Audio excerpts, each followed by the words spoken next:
Hello बच्चों, कैसे हैं आप लोग? सब ठीक ठाक?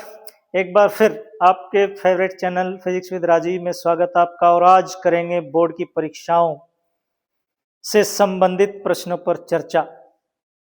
कुछ इंपॉर्टेंट क्वेश्चंस जो होंगे आपके लिए बहुत उपयोगी आपकी बोर्ड परीक्षाओं में। चलिए शुरू करते हैं। एक प्रॉब्लम हमने बोर्ड पे लिखी है बोर क्वांटम थ्योरी से संबंधित। बोर क्वांटम सिद्धांत की सहायता से दिखाइए कि nवीं कक्षा में परिक्रमण करते हुए किसी इलेक्ट्रॉन की कक्षा की परिधि इलेक्ट्रॉन की डी ब्रोगली तरंगदैर्ध्य की पूर्ण गुणज होती है। दूसरे, हाइड्रोजन के प्रथम उत्तेजित ऊर्जा स्तर में इलेक्ट्रॉन के लिए हमें ज्ञात करना है स्थितिज ऊर्जा, उसकी गतिज ऊर्जा और उसका कोणीय संवेग। पहले सिद्ध करते हैं कि nवीं कक्षा में घूमते इलेक्ट्रॉन की परिधि डी ब्रोगली तरंगदैर्ध्य की पूर्ण गुणज होती है। चलिए शुरू करते हैं। हम जानते हैं बोर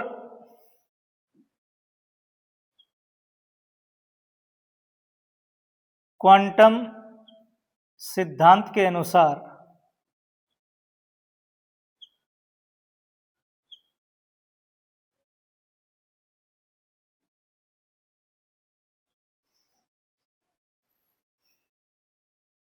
इलेक्ट्रॉन का कोणीय संवेग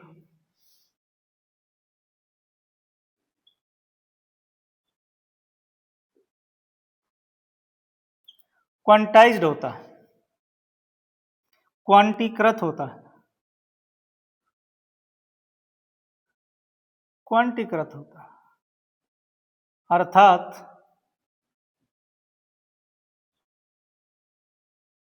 L बराबर NH अपॉन 2 पाई, या फिर हम इसको ऐसे भी लिख सकते हैं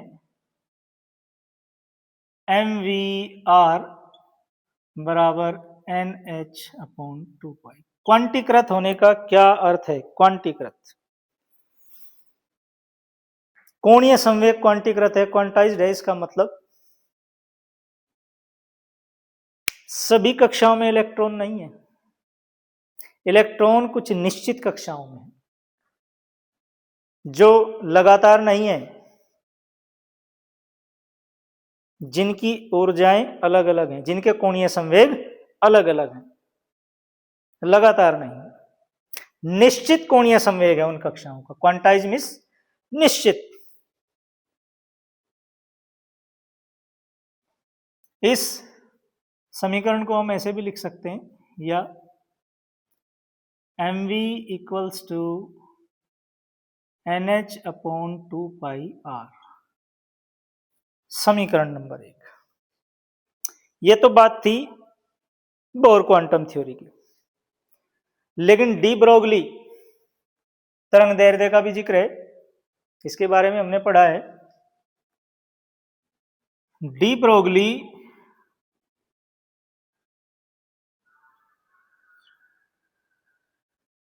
पदार्थ तरंग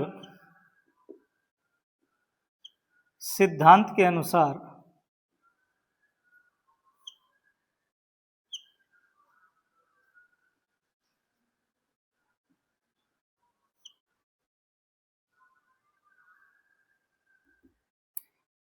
डी ब्रोगली तरंगदैर्ध्य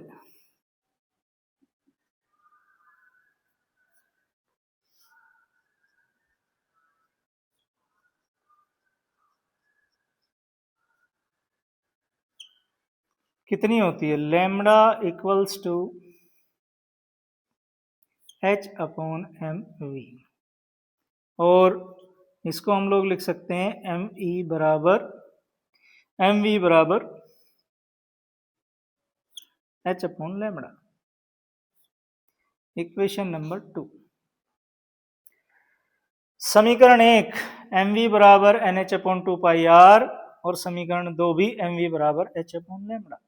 तो इनकी हम तुलना कर सकते हैं। जब mv बराबर ये यानी mv और mv बराबर हैं, तो ये भी बराबर होंगे। समीकरण 1 वेदों की तुलना करने पर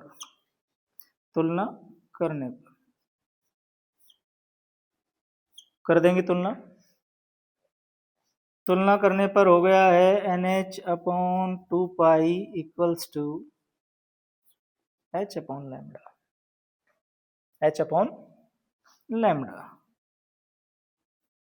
H से H cancel, N upon 2 pi R बराबर 1 अपॉन लैम्डा इस तरफ, N lambda equals to 2 pi R और 2 pi R equals to N lambda.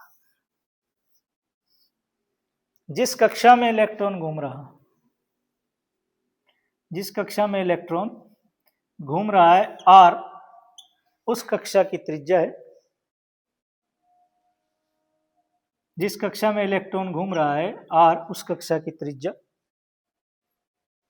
तो पूरे रास्ते की दूरी यानी कि परिधि कितनी हुई 2 पाई R, और 2 पाई R किसके बराबर है N लैम्डा के। N क्या है यहां? N है मुख्य क्वांटम संख्या। यहां N बराबर मुख्य क्वांटम संख्या।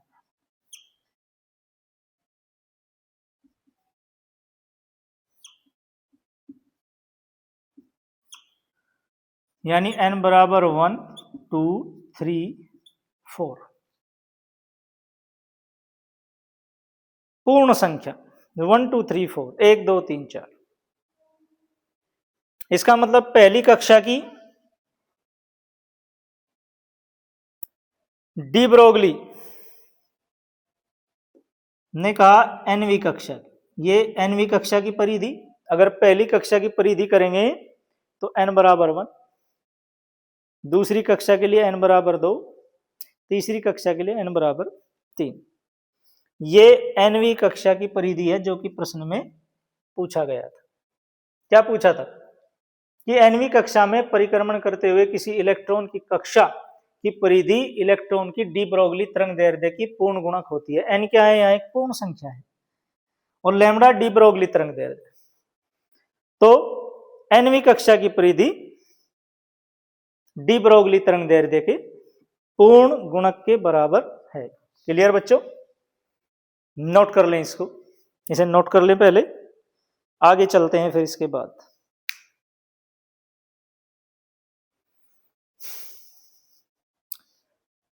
चलिए अब निकालते हैं स्थितिज ऊर्जा। हाइड्रोजन के प्रथम उत्तेजित ऊर्जा स्तर में इलेक्ट्रॉन के लिए स्थितिज ऊर्जा। हाइड्रोजन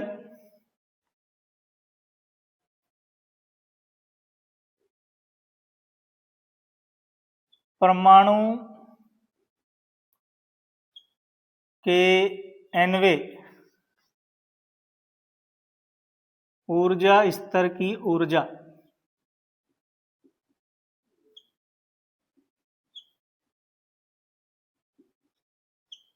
कितनी होती है?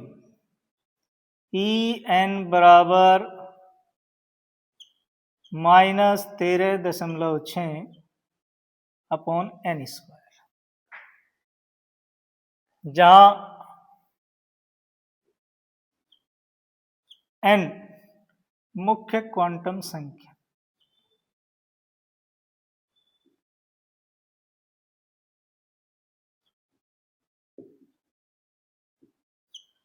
और इसका मान होता है पूर्ण संख्या 1 2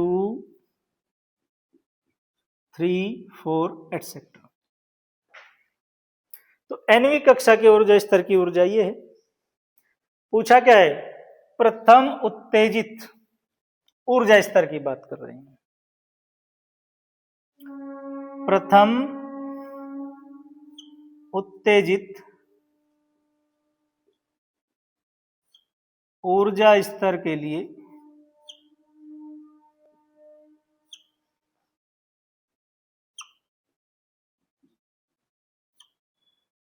n बराबर 2। पहला उत्तेजित, यही कंफ्यूजन यही होता है। ये आपका पहला ऊर्जा स्तर, दूसरा, तीसरा। जब इलेक्ट्रॉन ग्राउंड स्टेट से यानी कि प्रथम ऊर्जा स्तर से दूसरे ऊर्जा स्तर में जाएगा तो उत्तेजित होकर ही तो जाएगा। क्या समझे? जब किसी इलेक्ट्रॉन को किसी बाहरी सोर्स से, बाहरी स्रोत से ऊर्जा मिलती है तो इलेक्ट्रॉन उत्तेजित हो जाता है, और उत्तेजित होने के बाद वो किसी भी ऊपरी कक्षा में, ऊपरी ऊर्जा स्तर में जा सकता है। यहाँ कहा गया इन्हें प्रथम उत्तेजित ऊर्जा स्तर के लिए, तो उत्तेजित होने के बाद कहाँ पहुंचा? यहाँ। तो ये है प्रथम उत्तेजित ऊर्जा स्तर। ये ग्राउंड स्टेट है, मूल अवस्था, और ये प्रथम। अगर यहां जाता तो दूसरा, यानी दूसरे के लिए n बराबर 3। सो n के लिए 2, E2 बराबर -13.6 और n की जगह 2 का स्क्वायर। E2 बराबर -13.6/4, और 4 से जब हम इसे भाग देंगे तो -3.4। ये इलेक्ट्रॉन वोल्ट में होता है, EV और EV इलेक्ट्रॉन वोल्ट। ये तो बात थी कुल ऊर्जा की, ये इलेक्ट्रॉन की कुल ऊर्जा दूसरे ऊर्जा स्तर के लिए, पहले उत्तेजित स्तर के लिए, पहले उत्तेजित ऊर्जा स्तर के लिए। क्लियर? हमें निकालनी है स्थितिज ऊर्जा, परंतु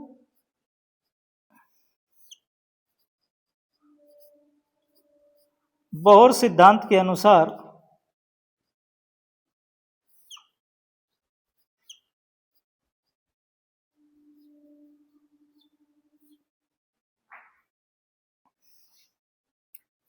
इलेक्ट्रॉन की स्थितिज ऊर्जा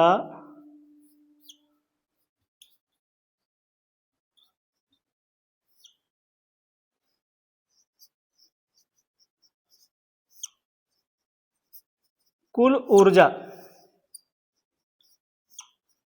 के 2 गुने के बराबर होती है।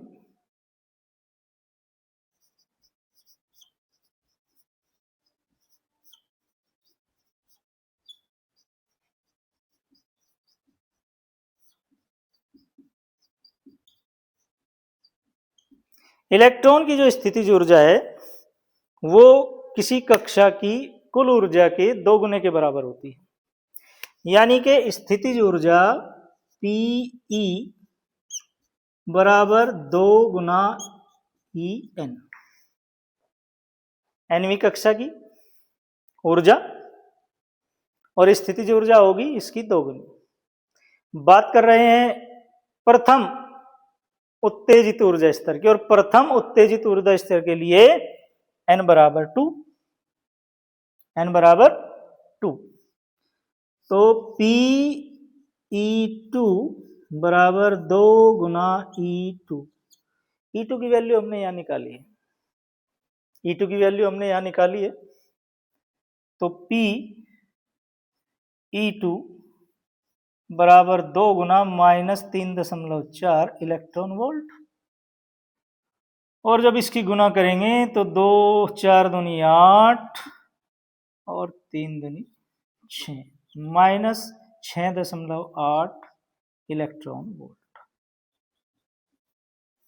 बात समझ में आई बच्चों? ध्यान देने की बात यही है, जब वो कहे कि प्रथम उत्तेजित स्तर तो वहां n बराबर 2 नॉट 1। अगर कहे प्रथम ऊर्जा स्तर, प्रथम ऊर्जा स्तर का मतलब n = 1। लेकिन अगर कहे कि प्रथम उत्तेजित स्तर तो उसके लिए n बराबर 2। वो जब पहले कक्षा से कहीं जाएगा तभी तो उत्तेजित होगा। क्लियर? नोट कर लें इसे। गतिज ऊर्जा निकालेंगे, अभी इसको साफ करेंगे, नोट कर लीजिए। अब निकालेंगे इलेक्ट्रॉन की गतिज ऊर्जा, सेकंड पार्ट। गतिज ऊर्जा कितनी होगी?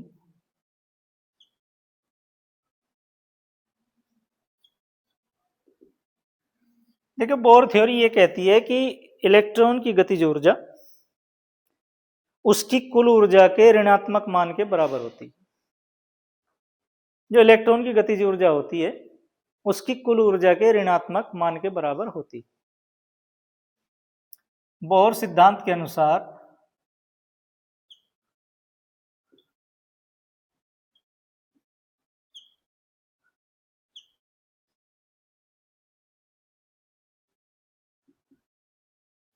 इलेक्ट्रॉन की गतिज ऊर्जा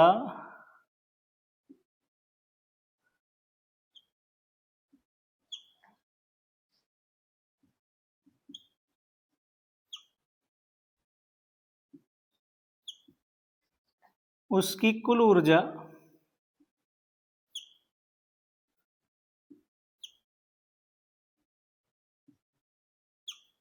के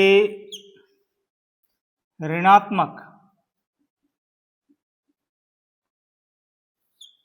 मान के बराबर होती है। ऋणात्मक मान के बराबर होती है। अर्थात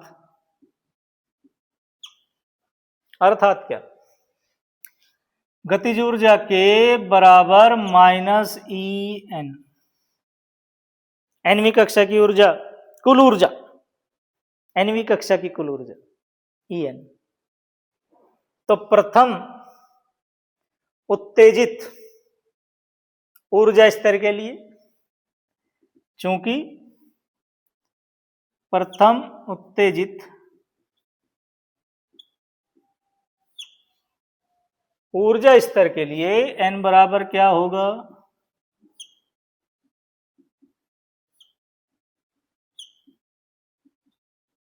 क्या होगा बच्चों, n बराबर 2। तो K2 बराबर माइनस E2, और इस E2 की वैल्यू हम लोग निकाल चुके हैं, कितनी, -3.4, -3.4 electron volt. Minus minus plus, और ये हो जाता है +3.4 इलेक्ट्रॉन वोल्ट। क्लियर बच्चों। थर्ड पार्ट, कोणीय संवेग। कोणीय संवेग निकालेंगे इसका। बोहर थ्योरी क्या कहती है, बोहर सिद्धांत के अनुसार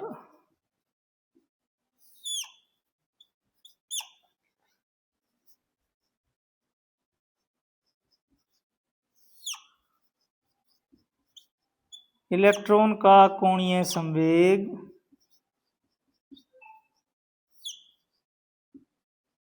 एनवीं कक्षा के बारे में बात कर रहे हैं।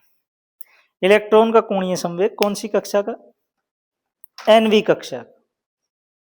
क्या होता है बच्चों, L बराबर NH/2π। परंतु अभी हमने बताया कि प्रथम उत्तेजित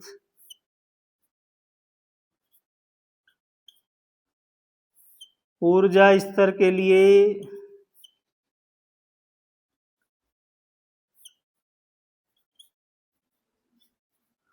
n बराबर 2, तो यहां इनके लिए 2 लिखेंगे। L इक्वल्स टू 2H/2π, और 2 से 2 कैंसिल। क्या रह जाता है आपके पास, आपके पास रह जाता है L इक्वल्स टू H/π। यही इलेक्ट्रॉन का प्रथम उत्तेजित ऊर्जा स्तर में कोणीय संवेग है। न्यूमेरिकल वैल्यू, अंकित मान निकालना चाहते हो तो H की वैल्यू रखेंगे, लगभग 6.62 गुना 10⁻⁻34 जूल सेकंड होती है प्लांक नियतांक की वैल्यू, और पाई की वैल्यू तो आप जानते ही हो 3.14। तो यहाँ रख देंगे L equals to 6.62 into 10 to the power -34 upon 3.14। जब डिवाइड करेंगे इसको तो ये मिलता है 2.108 into 10 to the power -34 kilogram metre square बटे सेकेंड। क्लियर बच्चों, समझ आ गया होगा। प्रथम उत्तेजित ऊर्जा स्तर के लिए n बराबर 2, अगर दूसरा उत्तेजित स्तर तो n बराबर 3। इस तरह से हम ये न्यूमेरिकल करेंगे, इसे नोट कर लें। फिर अगली एक प्रॉब्लम देखते हैं, नोट कर लीजिए इसको। दूसरी एक अंकिक प्रश्न करते हैं। प्रयोग द्वारा पाया गया कि हाइड्रोजन परमाणु को एक प्रोटॉन तथा इलेक्ट्रॉन में पृथक करने के लिए 13.6 इलेक्ट्रॉन वोल्ट ऊर्जा की आवश्यकता होती है। हाइड्रोजन परमाणु में इलेक्ट्रॉन की कक्षीय त्रिज्या तथा कक्षीय वेग को ज्ञात कीजिए। दिया है इलेक्ट्रॉन का द्रव्यमान और उसका आवेश। देखिए यहां हाइड्रोजन परमाणु में एक इलेक्ट्रॉन और एक प्रोटॉन को पृथक करने के लिए कितनी ऊर्जा की आवश्यकता होती है? ये दिया 13.6 इलेक्ट्रॉन वोल्ट। ये हाइड्रोजन परमाणु की पहली कक्षा की कुल ऊर्जा है, पहली कक्षा की कुल ऊर्जा, यानी कि यहां पहली कक्षा की बात हो रही है। और इस क्वेश्चन को करने के लिए हम शॉर्ट ट्रिक का इस्तेमाल करेंगे, ज्यादा लंबी कैलकुलेशन नहीं। पहले ज्ञात करते हैं इसकी त्रिज्या, सीधे सीधे पॉइंट पर आते हैं। हाइड्रोजन परमाणु में nवीं कक्षा की त्रिज्या ये होती है Rn बराबर R0n।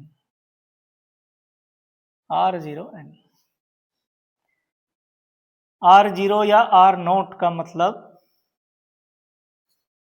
इसे कहते हैं बोहर त्रिज्या। क्या कहते हैं इसको? बोहर त्रिज्या। और इसका मान होता है 0.53 एंगस्ट्रॉम। 53 एंगस्ट्रॉम।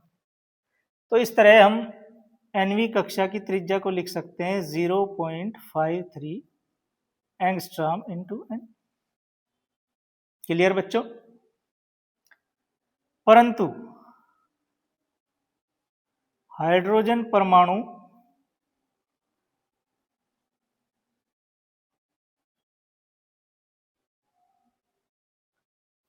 की पहली कक्षा के लिए, की प्रथम कक्षा के लिए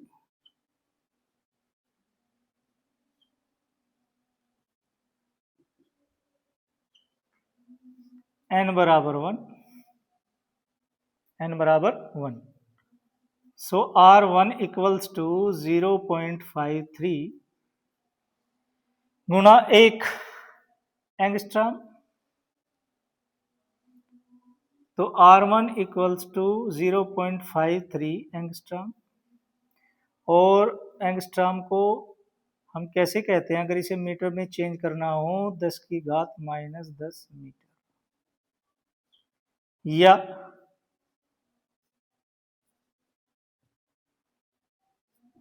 5.3 गुना 10 की घात -11 मीटर भी कह सकते हैं।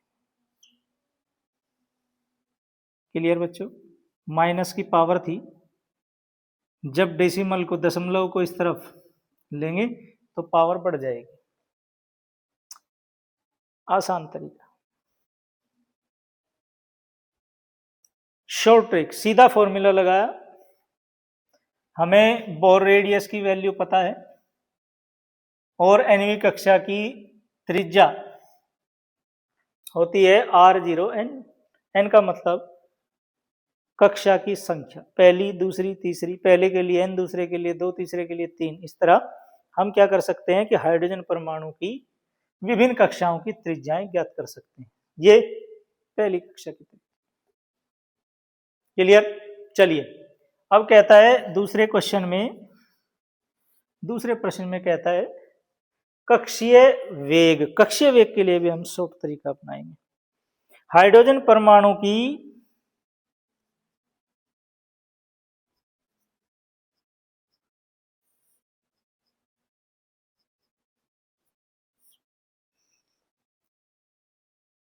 nवीं कक्षा में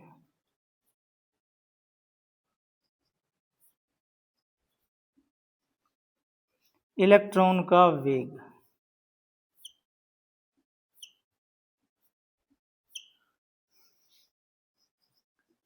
Vn बराबर अल्फा इंटू सी अपॉन एन। सी अपॉन एन, सी प्रकाश की चाल, कक्षा की संख्या और अल्फा एक नियतांक है जिसे फाइन स्ट्रक्चर कांस्टेंट कहा जाता है। इसकी वैल्यू होती है, अल्फा की वैल्यू होती है 1/137। 1/137। क्लियर बच्चों? तो इसको हम लिख सकते हैं यहां Vn बराबर 1/137 इंटू सी अपॉन एन इंटू सी अपॉन एन। तो पहली कक्षा के लिए हाइड्रोजन परमाणु की पहली कक्षा के लिए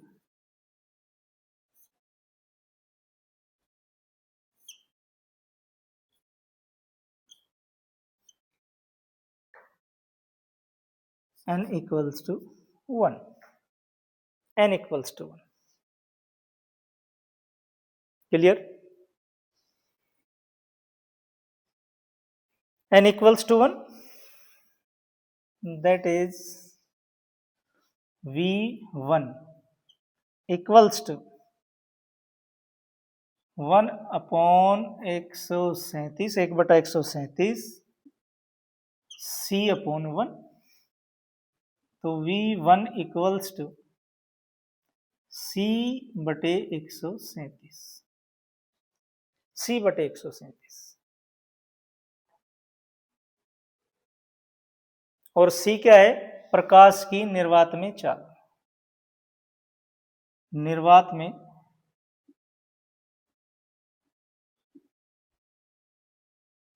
प्रकाश की चाल, निर्वात में प्रकाश की चाल। क्लियर बच्चों? क्लियर बच्चों?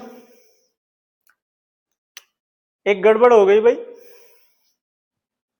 ये ध्यान नहीं पड़ा हमें। इसको n² लिखेंगे। पहली कक्षा की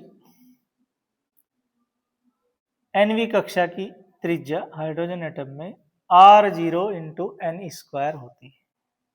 n² होती है। क्लियर? इसको ठीक कर लेंगे। चलिए, C निर्वात में प्रकाश की चाल कितनी होती है? 3 × 10⁸ मीटर प्रति सेकंड। मीटर प्रति सेकंड। क्लियर बच्चों? तो वैल्यू निकालें इसकी। V1 इक्वल्स टू 3 × 10⁸ पौन 137। इसको 300 लिख लें, गुना 10⁶ लिख लें, 137। और हल करने के बाद आएगा 2.18 गुना 10⁶, लगभग इतनी वैल्यू 2.19 गुना 10⁸ मीटर पर सेकंड। 2.19 गुना 10⁶ मीटर पर सेकंड, और लगभग 2.2 भी लिख सकते हैं इसको।